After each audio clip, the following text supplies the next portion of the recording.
ഈ ഓണക്കാലത്ത് കേരളത്തിന്റെ സൂപ്പർ ഹീറോസ് ആര് എന്ന് ചോദിച്ചാൽ ഒറ്റ ഉത്തരമേ ഉള്ളൂ.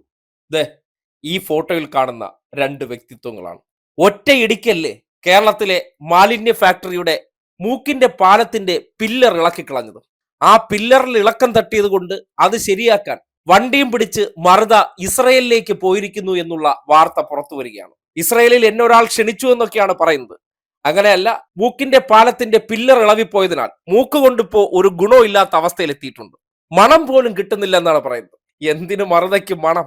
എന്തായാലും ആ മണം തിരിച്ചു പിടിക്കാൻ വേണ്ടി ഇസ്രയേലിൽ പോയുള്ള ഏതോ ഒരു വിദഗ്ധ ചികിത്സ നടത്തിയാൽ ഇതെല്ലാം തിരിച്ചു പിടിക്കാമെന്ന് ഏതോ ക്രിസംഗി ഉപദേശിച്ചതിന്റെ അടിസ്ഥാനത്തിൽ മറുതയെ ഫുൾ ചെലവും കൊടുത്ത് തീറ്റിപ്പോറ്റി അങ്ങ് ഇസ്രയേലിൽ എത്തിച്ചിരിക്കുന്നു എന്ന വാർത്ത വരികയാണ്.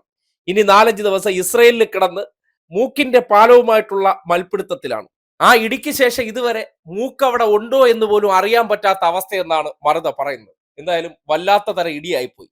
തൊടുപുഴയിൽ കഴിഞ്ഞ ദിവസം ഒരു കല്യാണത്തിൽ പങ്കെടുത്ത് വരുമ്പോഴാണ് മറുതയുടെ മൂക്കിന്റെ പാലത്തിന്റെ പില്ലർ തെറിച്ചത്. സർക്കാർ ആശുപത്രിയിൽ നിന്ന് ഒരുവിധം ആ പാലത്തിന്റെ പില്ലർ ഒന്ന് പിടിച്ചു നിർത്തിയതാണ്. പക്ഷേ ഇവിടത്തെ ചികിത്സ പറ്റില്ല.